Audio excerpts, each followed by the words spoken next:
All right. So, William, so you're the chairman of the Putnam County Libertarian Party or the Columbian County Libertarian Party? Putnam County, New York. Putnam County, right? Yeah, Putnam, Putnam. Putnam County. Yeah. Right. So, that's good. So what are some of the major political issues that are going on in your county, and how does your party tend to address that? Because I think that would be make for a very excellent segue here. Well, there's a million issues. Among them are the building departments are making it very difficult for people to build anything. There's a big blowback on this mask mandate, particularly in schools. Parents are up in arms about it, and we're going to try and to leverage that to get more members, or to at least get some support to our side. There's a big blow up about this. They want to open marijuana dispensaries and clubs where you can go and smoke, and most of these areas are turning it down, which of course is not good for freedom. It's not good for the tax base. It's not good in general. So we're pushing back against that. Some of our members have gone to various town board meetings to present our side of that argument. We haven't had a lot of success, but we're getting noticed, which is what we're trying to do. We are a very small group who meet. We meet third Thursday every month, and we're trying to grow the group, but it's growing at a snail's pace. Right. Yeah, because I noticed here with Fulton County, it's kind of the same thing. We make some progress, then one or two people go or leave or go to a different county, and it's like a snail's pace because it's just so hard to get more recruits into the county organization. But I think, as you mentioned, getting more notice and being involved in the local issues is a great way to get started with that. And you stated that one of them was the mask mandates that are being imposed by the county and at the state level. Um, and then the other one was the marijuana dispensaries being, or in the clubs being turned away. I think by the count, local, Local towns in our case. right. Yeah, it's the local town boards. They have a local town board meetings on the topic. And overwhelmingly, they're turning it down. They're afraid it's going to bring a bad element or traffic or all this BS. Meanwhile, there's a bar on every corner. Meanwhile, everybody's going to just go to the next county or wherever they can and pick up weed and bring it back if they want it. It'll be legal. Like, they won't be bothered for having it. So I just think they're wrongheaded. I think they're as usual restricting freedom, and I think it's wrongheaded. Right. We're pushing for it, and we're using their language. They are all about the tax base. So we're pointing out you're going to end up raising taxes on the people when you could be bringing in taxes through this for people who want this product, who will pay the tax. So it's just, we feel like we're talking against the wall because they're so dug in. But the gold side is that we are getting a little bit of attention, and that's always a good thing.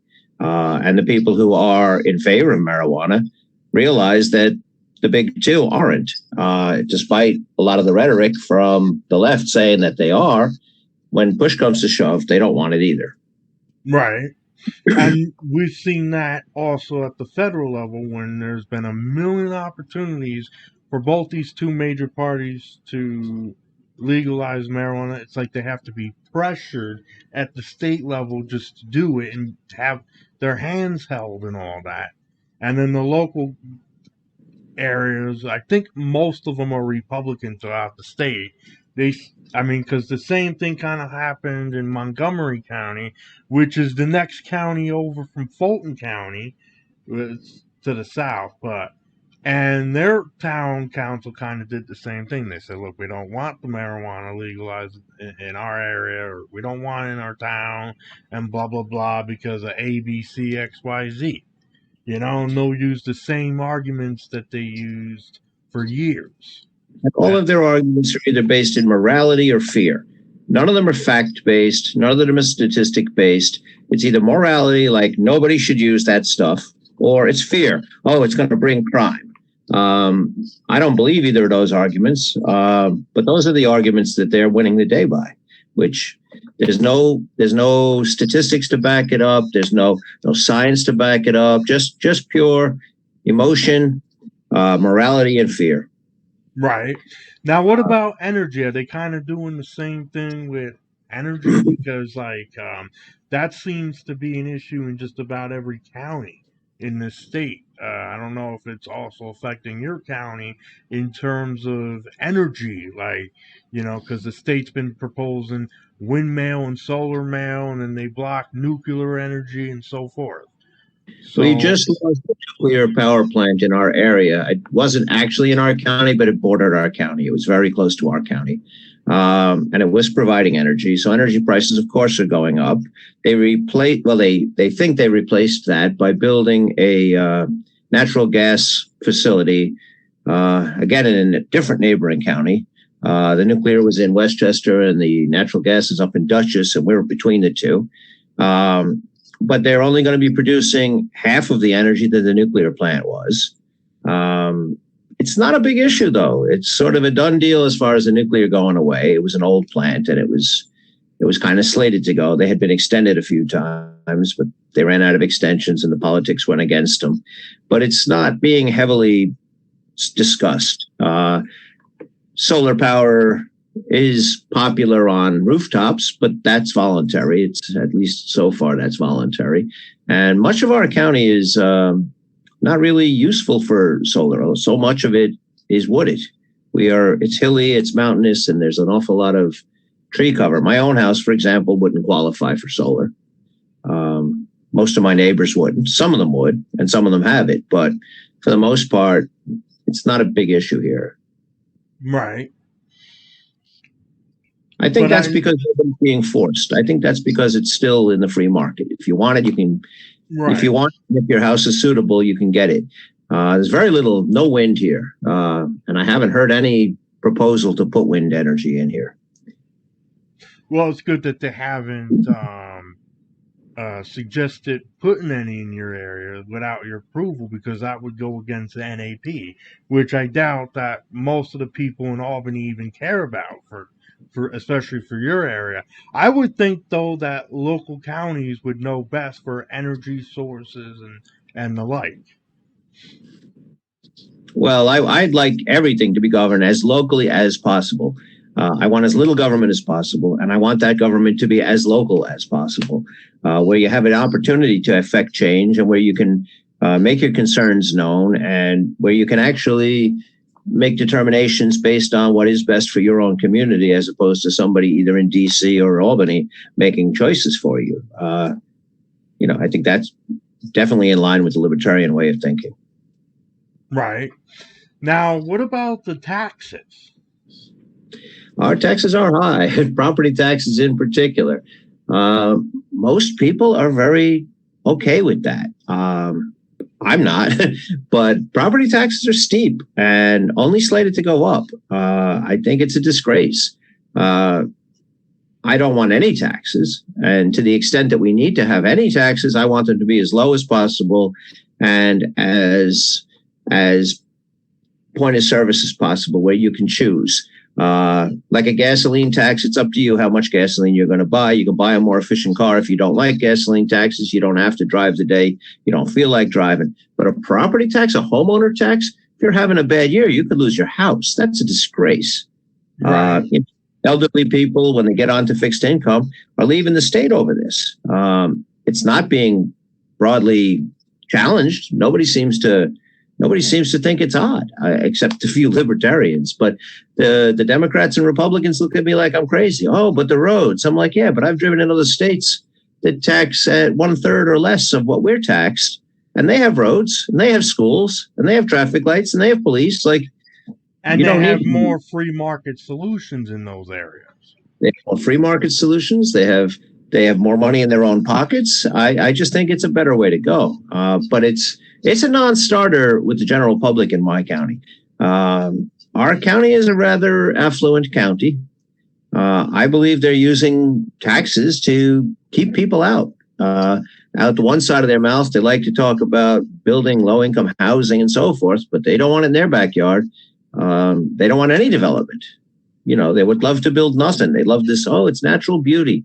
Yeah, but people need to live, and you want an open border, and you want low-income housing, but you don't want it here. I think it's just two-sided. Right. Yeah, because it's like this. It's like they don't want the housing because of the welfare, and they don't want the what they call illegal immigration because of the welfare. And then the other side of the argument, at least from a libertarian perspective, is then get rid of the welfare, or then let's but then you have so many people that are dependent on the welfare, like Social Security and Medicaid and Medicare and CHIPS, which I think is mainly federal, and I know the Medicaid is managed by the states. But, I mean, it's a mess with the dependency of it and the lack of freedom that you have when you're on it. Security is different in many ways than the welfare. It wasn't voluntary, but people paid into it. So if you took 12% of somebody's wages for 40 years with a promise that you were going to take care of them in their old age, you need to take care of the people that have paid in. But what we need to do is come up with a free market solution so that young people could opt out, and so that we're not having this problem even worse in another 50 years. We need to start phasing it out, but you just can't turn your back on these elderly people that had their money taken and supposedly invested in this alleged lockbox, which we all know means they just took your money and spent it. The country debt. They took their money with a promise. They have a fiduciary duty to these elderly people, and I don't want to see people who are 65, 75, 85, who may be ill, being thrown out of their homes and not able to eat because you pulled back the program. You owe them because you took their money. That is very different than having an open border, allowing somebody to come in, get on a dole immediately, and stay on the dole for the rest of their life. Having not been citizens, having not paid into it. I'm fine with people arriving. My father was an immigrant. I'm absolutely fine with people arriving, and I don't care where they come from. But they shouldn't walk in and be on the dole permanently. That's obscene. And we have a lot of Americans that are on the dole permanently. It shouldn't be permanent. It was never designed to be a permanent lifestyle. And it's become that. And that's a disgrace. So I'm against welfare 100%. I don't like Social Security. I don't like the force that's involved. I don't like the taxation that's involved. But I do recognize that you have already taken thousands and hundreds of thousands of dollars from people, and you can't just abandon those. So you'd have to phase Social Security out over a longer period of time to be any bit decent to the people who paid in and are relying on it now. Like they would have saved for their retirement had you not taken their money. You took their money and told them they were fine, which they're not. I think that's Social Security retirement, though. And then they have SSI for Social Security income, which kind of like overlaps a little bit, but it's mainly for people who are low income. But then they take advantage of that, and then you have people with disabilities that are dependent on most of those programs because it pays your medical bills, it pays for Medicare to go to. But the people that are disabled are the people that worked. It's very hard to get Social Security, even disability, if you haven't been paying into it. So again, since you took their money and you told them that was for their insurance, for their elderly ages or for their disabilities, that's fine. But as far as giving it away to people that didn't earn it, didn't pay into the system, didn't buy the insurance, I'd love to put in a claim on my car, except I'd have to have insurance first. If you crash your car and you don't have insurance, you can't go put a claim in. If your house burns down and you didn't have homeowners insurance, you can't put a claim in. Right. Social Security, basically an insurance policy. You were paying 12% of your income, and I think it's gone up to 13 point something, but it started out as 12% of your income, and you were entitled, you were buying insurance, basically. They didn't word it that way, but that's what it was. Right. You can't shirk that responsibility because you've taken the premiums. So now you have to pay it. However, there's a lot of people claiming it who haven't paid the premiums. That's a problem. And welfare, it's 100% people not putting in premiums. These are people who just never paid in. Now, I'm fine with charity. I'm fine with getting them back on their feet. I'm fine with a bit of job training. But I think that stuff can be handled better in the private market. I think it's better through charities, better through individuals, better through corporations. All these do-gooder corporations have tons of money. If they want to put their money where their mouth is, I'm in favor of that. If you're religious and you think you want to help people, I think that's terrific. I'm all in favor of that. If you're a wealthy person and you want to give back to the community, awesome. If you have job skills that you want to train young people in, that's the best thing in the world. I think they're coming out of schools with high degrees and no common sense and very few job skills. I think a little bit of job training would go a long way. There's a lot of problems, and I think they are better addressed locally, voluntarily, through charities, through churches, through individuals. I just think that's a better way to go. I want to take the force out of it. I don't want to not help people, but I want to take the force out of it. Right. Because as the NAP stipulates, first do no harm, the non-aggression principle. Correct. And I think that also applies at the county level as well as the state level. But besides the energy and the taxes, the marijuana legalization efforts for your county,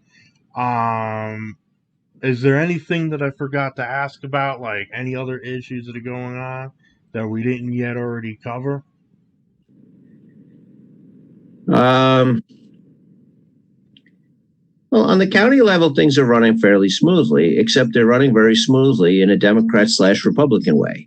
We're trying to nudge it towards a freedom way. But the general population of this county is generally they're wealthy. And they're quite content with the taxes, whether they're Democrats or Republicans. Neither party seems interested in lowering the taxes.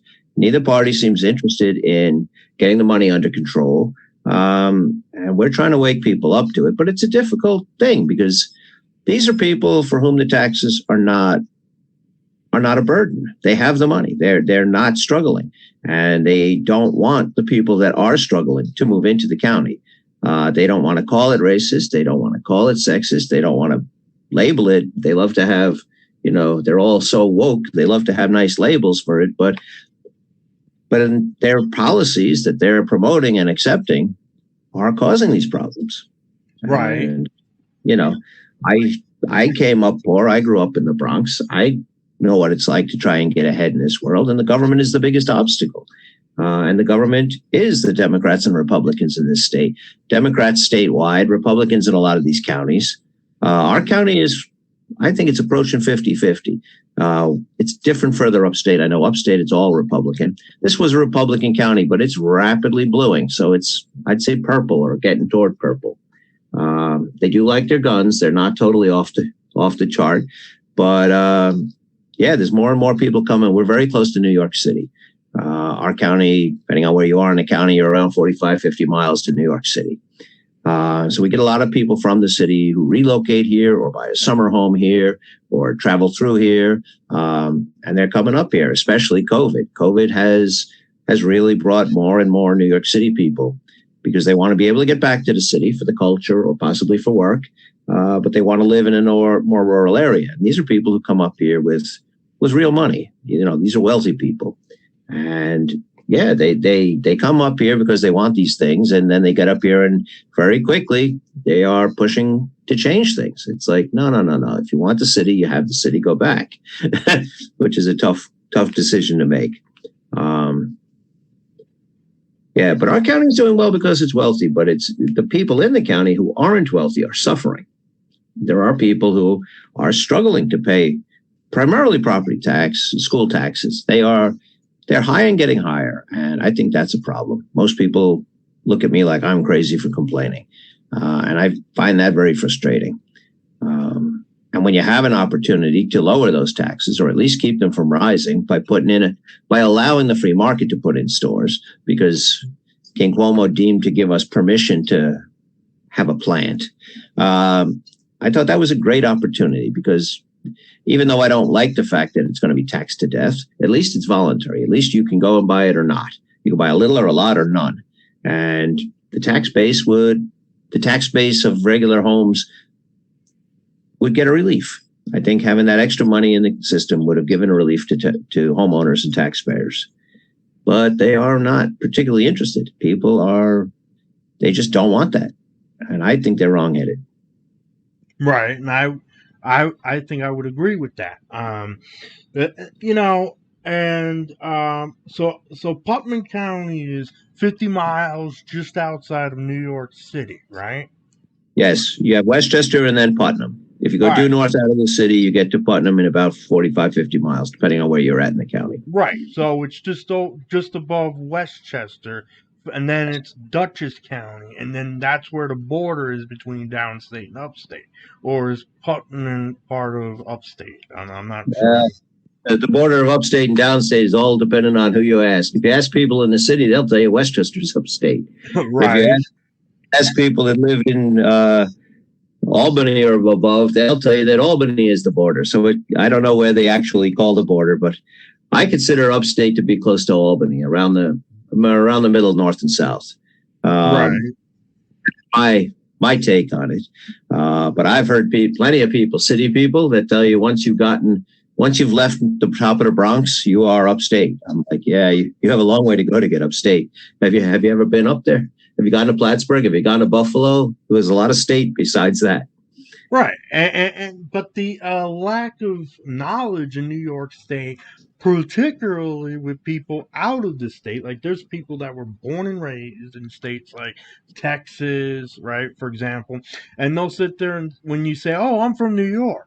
Oh, really? You mean, yeah, so have you been to, and they'll name all these places in New York City, and they won't ask you, like, if you're from the city, because to them, that's all New York State is. People are New York City. People are shocked to find out that, for the most part, this is a rural state with a lot of farmland, a lot of country, a lot of smaller cities. But that's not how it's portrayed in advertising and movies and television programs. It's always the nitty-gritty city, which, fine, it's the city or whatever. I grew up in the city. I grew up in the Bronx, so I get it. It's the biggest city in the country, so it's expected that they're going to focus on it. And I'm fine with them focusing on it. I'm not fine with the city calling shots for the upstate counties. Second Amendment, for example, is a big one with me. I think anybody should be allowed to own anything. And I mean anything, any object. I think the idea that you having an object in your possession could land you in a cage is disgraceful, and I don't care what the object is. Right. Any object. So that goes double for guns, because weaponry was protected, supposedly, in this Constitution. And people in New York City, they're largely afraid of guns. They largely have an irrational fear of guns because they've never touched a gun, fired a gun, used a gun, or don't know anyone who uses a gun to hunt or in self-defense or for sport or any of these things. So they make regulations that they think fits, and it does fit them because they're in an overcrowded building full of other people, and they don't have a place or an opportunity or a need to fire guns. I still think they should have the right to have guns, but I respect their opinion not to have them because it may not be appropriate for their lifestyle. The problem is those same people want to regulate guns on people who live on 50-acre farm and need to protect their livestock, or someone who wants to be a hunter, or somebody who's an avid collector, or somebody who just thinks guns are cool and want one. And they want to put these people in cages over it. That's where it gets insane. And yet they'll vote for that. And since they have the numbers, they are frequently swaying, and we're losing rights over it. Government's primary, in fact, I'd say only reason to exist is to protect our rights, and it's being used against our rights in the Second Amendment and so many other ways. And I find it interesting that they never bothered to amend the Constitution with regards to the Second Amendment, and yet they have all these laws they're starting to pull out of their hats for. Well, they want to nullify the entire Constitution, in my personal opinion. Mm-hmm. I think a big part of this new movement, this leftist movement, this Marxist movement, they want to paint us all as racist. They want to paint the founder fathers as racist. Granted, some of them were flawed, but I don't think they were overtly racist for their time. Many of them had journal entries where they regretted the fact that they couldn't free the slaves at the time. This country has since freed the slaves. I give the Republicans credit for that. Abe Lincoln was a Republican, and most people don't even know that. And yet they want to say that we were founded on racist principles. We were a misogynistic, old white man country, and we no longer have the right to exist, and we should wipe the slate clean and rewrite everything. They want to nullify the entire Constitution and Declaration of Independence in one swipe if they had their choice. Luckily, for the moment at least, they can't amend the Constitution on the Second Amendment because it wouldn't pass. I don't even know if it would pass in blue states because blue states have an awful lot of red and an awful lot of Democrats own guns. Well, especially also in red states, there's a lot of blue cities, and then, but it's still mostly red, and vice versa in the blue states. So, I think cities are where the blue is happening. I think that the country where the red is happening, and I think that there's very little interest in freedom, which I find disheartening. Well, in both major parties, there's very little interest in freedom. Exactly, in the country in general. Freedom seems to have lost its appeal to people, and I find that bewildering. It blows my mind. So you would think that people would want to be free. They'd rather be regulated. It's insane to me. And they'll find every excuse going for wanting to be regulated. Oh, we need to go to war, and we need to bomb all these countries, and we need to have trade tariffs and sanctions and embargoes because we only need if we don't, the boogeyman's going to come. We only need to go to war if we're attacked, in my opinion. We have every right to defend ourselves as a country or as individuals. So if we're attacked, we have every right to go to war. But I don't think any country on this planet wants to come and attack our country. Right. The ones but that want they're using war as this sort of mantra of, building the military-industrial complex. And the military companies are huge, and they are very, very generous donors to the Republicans primarily, but to Democrats as well. They donate in a very heavy way, and it's a power grab as well. But you're right. I am not in favor of endless wars. If you want to make the case for a war, and I'm very hard to sell on this, you need to convince me that it's in the best interest of the people of this country, not the country you're going to war in. We are not here to fix the world. We're here to live our lives freely, and the government is here to protect our rights to do so. Part of that is we do need a military. I'm not against having a military, but the military should be a defensive military. If we are not a threat, if nobody's going to harm America, I don't see why we should go there and start a war. We may not like their politics, we may not like their beliefs, but it's not our job to fix them. We should be a good example of how freedom works better, by being prosperous, by getting along, by, living properly, and they should either follow us or not. And it's not our job to force them to change.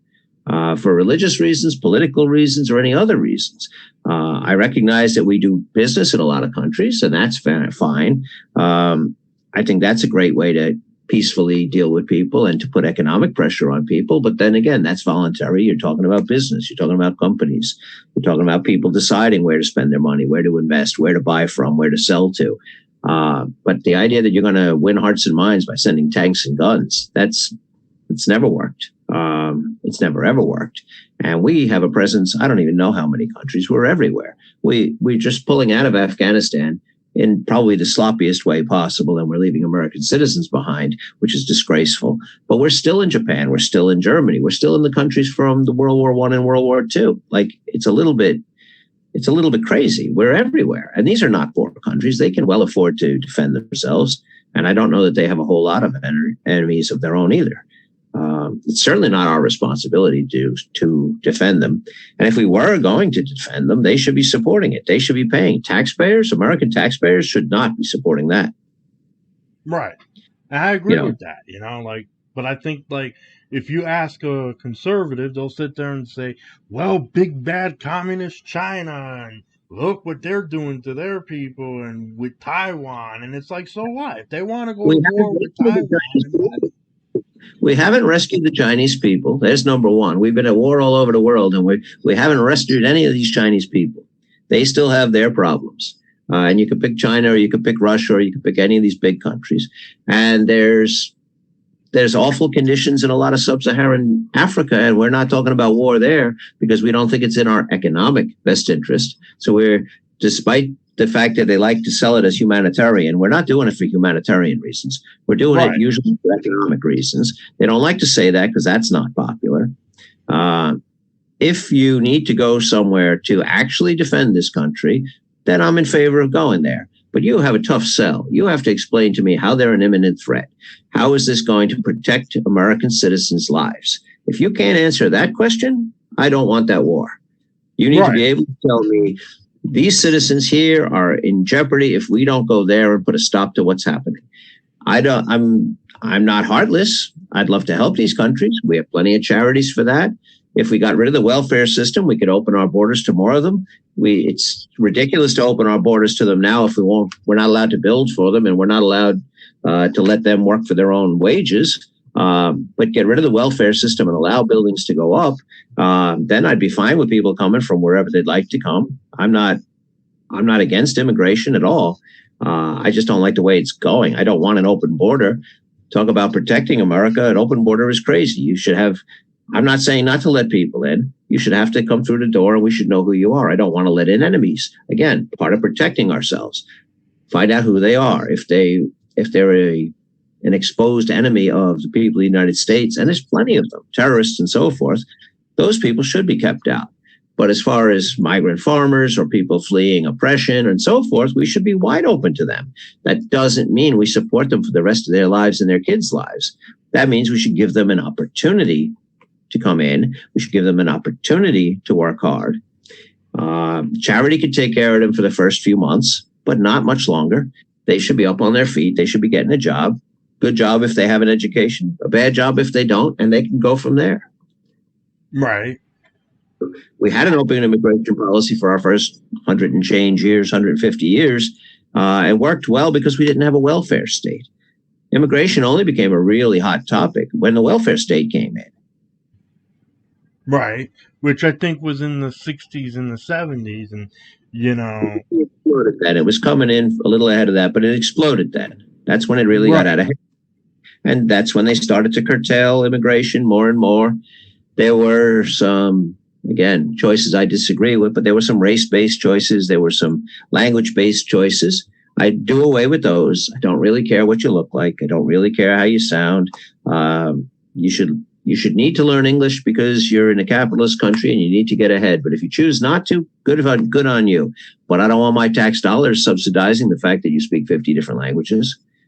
Business is in English. And if you want to do well here, you'll learn English. And if you don't want to do well here, that's on you. But I don't want to support them. Maybe for a few months. I recognize people coming from a poverty place may need a little bit of a hand, but that should be dealt with by charities or corporations or generous individuals. That shouldn't be dealt with through taxation, which is force. That's theft. I don't want to steal from anybody. Right. I think that's the biggest problem to immigration. And if you solved that, we could have a border that was controlled, allow in people who are not a threat to us, determine if they're a threat to us. That should be the only criteria. And if they're not a threat and they want to come, I'd let them come. We have a huge country. Anyone who's driven across this country saw that. It's a huge, huge country. But the problem is that they have regulations against building, and then they want to steal people's money and give it to these people. And I'm absolutely against that.